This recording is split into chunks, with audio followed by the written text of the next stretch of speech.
नमस्कार दोस्तों, स्वागत है आपका डिफेंस गैलरी में। आपने दोस्तों स्पेस के फील्ड में कुछ एजेंसीज का नाम जरूर सुना होगा, जिसमें कि आपने अमेरिका की नासा का नाम बहुत बार सुना होगा।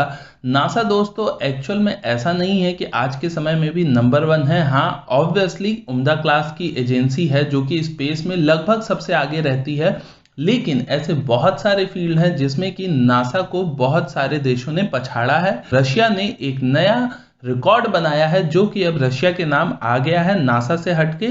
और ये स्पेस रिकॉर्ड क्या है, क्या किया हुआ है रशिया ने, ये सारी चीजें बताऊंगा, लेकिन वन बाय वन आपको स्टेप से समझाते हैं। तो दोस्तों रशिया ने कल एक रॉकेट लॉन्च किया है कजाकिस्तान से। वहां पे इनका एक बेस है जहां से ये अपना स्पेस फ्लाइट लॉन्च करते हैं। तो रशिया ने अपने इस रॉकेट को, या आप कह लो स्पेस क्राफ्ट को, लॉन्च किया था कल। और ये स्पेस क्राफ्ट ले जा रहा था एक स्पेस कैप्सूल को, जिसमें कि 3 एस्ट्रोनॉट्स बैठे हुए थे। इनमें 2 रशियन एस्ट्रोनॉट्स थे और 1 अमेरिकन एस्ट्रोनॉट थी। तो ये आप देख सकते हैं, आपको नाम सुन के हो सकता है थोड़ा सा आश्चर्य हुआ हो कि रशियन फ्लाइट में अमेरिकन एस्ट्रोनॉट कैसे आ गए। तो ऐसा इसलिए दोस्तों क्योंकि रशिया और अमेरिका के बीच में एक डील हुई थी जिसके थ्रू रशिया अमेरिका के एस्ट्रोनॉट्स को भी ले जाएगा और अमेरिका रशिया के भी एस्ट्रोनॉट्स को ले जाएगा इंटरनेशनल स्पेस स्टेशन में। ये जो स्पेस कैप्सूल है ये लॉन्च होके इंटरनेशनल स्पेस स्टेशन पहुंचा है और वहां पे इसने इन 3 क्रू को छोड़ा है। तो ये डील है बेसिकली, इसके लिए दोनों देश एक दूसरे को पैसा पे करती हैं। लेकिन 2011 के बाद से, जब से यूएस ने अपना जो स्पेस शटल प्रोग्राम है उसको बंद कर रखा हुआ है, तो 2011 से लेके अभी तक जितने भी अमेरिकन एस्ट्रोनॉट्स गए हुए हैं इंटरनेशनल स्पेस स्टेशन में, वो सब कुछ रशिया ने ही किया हुआ है अभी तक। तो रशिया ये काम अभी तक कर रहा था, लेकिन ये जो मिशन था ये अमेरिका की ओर से लास्ट मिशन था जिसके थ्रू कोई अमेरिकन एस्ट्रोनॉट रशिया के स्पेस क्राफ्ट में बैठ के गया था। अब अमेरिका ने डील कर लिया हुआ है अमेरिकन ही 2 कंपनीज के साथ, जो कि स्पेस एक्स और बोइंग, ये दोनों ही प्राइवेट कंपनी हैं।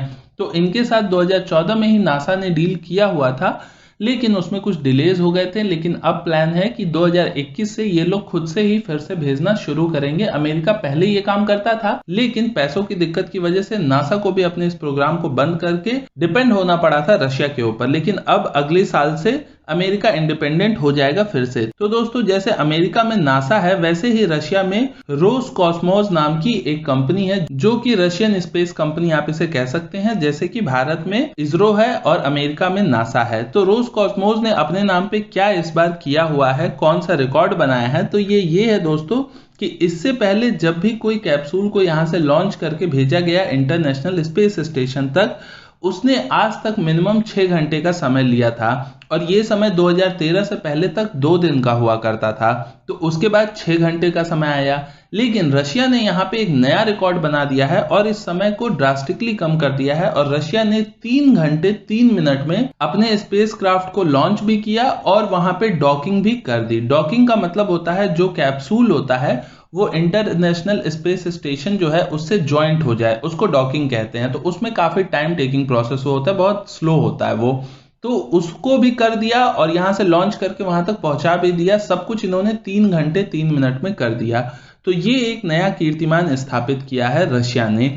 इसके अलावा अगर भारत की बात की जाए तो भारत इस रेस में कुछ तो पीछे है, लेकिन बहुत पीछे नहीं है। भारत ने अभी तक कोई ह्यूमन मिशन नहीं लॉन्च किया है, लेकिन भारत का एक गगनयान मिशन है जो कि प्लान्ड है अगले साल। यानी कि अगले साल भारत भी अपने 3 या 2 एस्ट्रोनॉट्स को भेजेगा स्पेस में और वो लोग वहां पे 7 दिन रहेंगे और उसके बाद वापस आएंगे।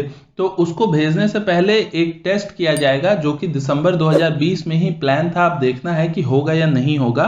तो इसमें क्या होगा, बिना क्रू के पहले ये टेस्ट किया जाएगा, उसके बाद क्रू के साथ इस टेस्ट को किया जाएगा। और जब ये टेस्ट दोस्तों इसरो का सक्सेसफुल हो जाएगा तो आपको भविष्य में इंटरनेशनल स्पेस स्टेशन पे आज के समय में आपको US, Russia, Japan, Europe, Canada, ये देश दिखाई देते हैं।